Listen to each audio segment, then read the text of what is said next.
I'm Sterling Morris with PoliticIt.com. Today we're here in Annapolis, Maryland with Mark Grannis, who is the Libertarian nominee for Maryland's 8th Congressional District. How are you doing today, Mark? I'm doing great. Thanks very much. Thanks for being with us. So we're wondering, how is your campaign going? It's going great. I get a tremendous response from people when they hear the message of liberty, when they hear what free markets do for all of us, and when they hear how much better we can take care of ourselves and each other if government simply gets out of the way and lets us do the job. Now, you're running against an incumbent who has raised quite a lot of money and who has been in office for a number of years. What differentiates you from your competitor? Well, first of all, he's not just an incumbent, he's a super incumbent. This is one of the 12 guys on the super committee.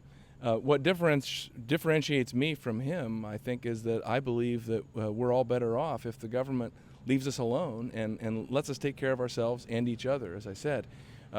I would say that the main issues are, I want to balance the budget. He's shown no inclination to do so. I want to end the wars. He keeps voting to let them keep going. I want to restore civil liberties and not go along with warrantless wiretaps and things like that. And I want to try and roll back the regulatory state. I don't believe that the government can solve all of our problems by making a rule or passing a law or getting an administrative agency on the job. Now, you've been on the campaign trail for some time now, and you've spoken with many of your soon-to-be constituents. What have they said they're concerned with in regards to social issues?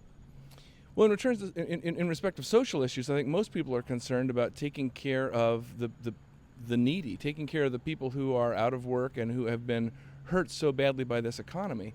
And I think the challenge for me as a libertarian is to make sure that people are open to the idea or reconsider the idea that liberty and less government can be the solution to that problem, that we're not stuck with having a big government solution once we identify a problem.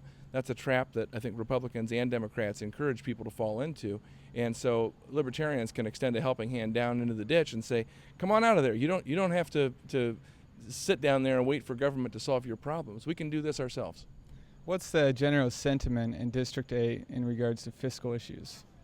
Well, people are very concerned about it, but of course in District 8 we have a lot of government employment in District 8, and a lot of people there are I think react negatively to a strong anti-government view or a view that government isn't good for anything.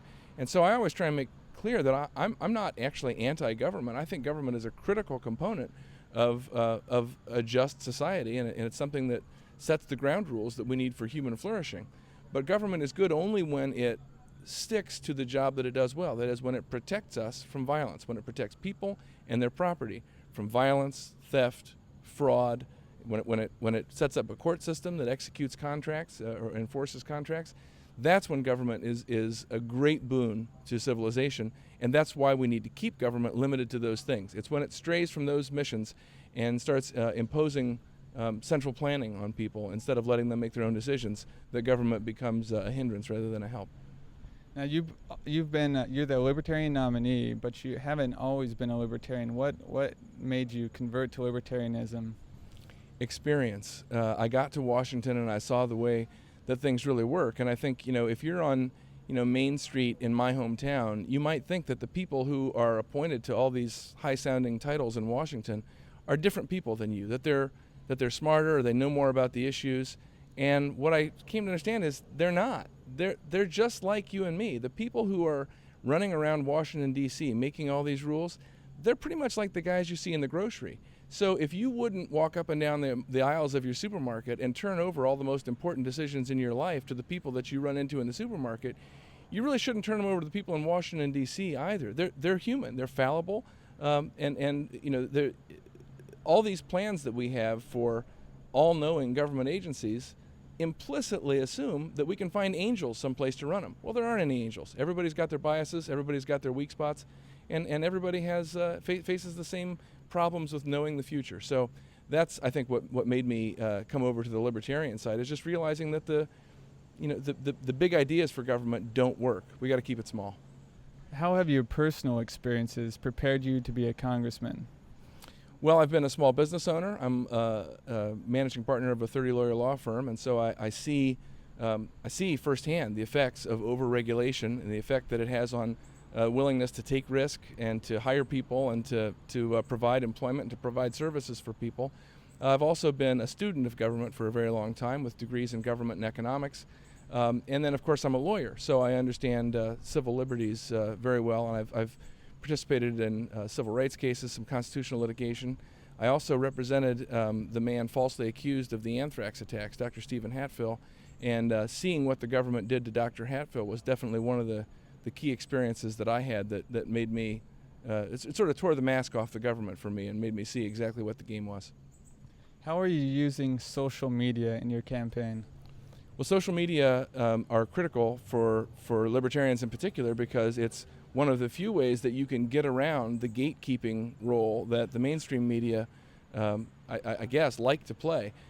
There's a real terrible narrowing of debate in our culture right now, where on the one hand the media complain loudly about the polarizing, rhetoric and the fact that the two parties don't seem to be able to get along, and at the same time they screen out voices that could sort of cut some of that tension and bring other views into the debate. So social media are a way to break out of that echo chamber and to reach out to other like-minded people and reach out to our friends. I was at a cocktail party that someone threw to let me talk about my ideas last week, and she invited her friends and said, listen, I know a lot of you aren't political junkies, but I realized someone did this for me a few years ago, and I realized that those of us who aren't political junkies should spend a little bit of time talking about these issues and opening ourselves to new ideas. And everyone left that party thoroughly enjoying it, and several people wrote later to say that they had registered as libertarians. So I think when on a person-to-person basis, when people talk about these issues, good things happen. Now, social media is not your only platform in communicating your ideas. I understand you're also an author of a book. I am, yes. My book is takes its title from my campaign slogan. It's Less We Can, the case for less government, more liberty, more prosperity, and more security. And you can buy that online. It's a collection of essays that I've written from the campaign trail. They probably average between 800 and 1,000 words. So it's a nice thing to read, just a little bit at a time. It's not a great big heavy tome. But it's a nice introduction, a once through all the issues that have come up in the course of my campaigns. Now, where can voters go to learn more about you? Well, you can go to my website, www.grannisforcongress.org, or I also have a Facebook page, which you'll find by searching for Less We Can, or a Twitter feed, also with the title Less We Can. Well, thank you for meeting with us today. It's my pleasure. Thank you.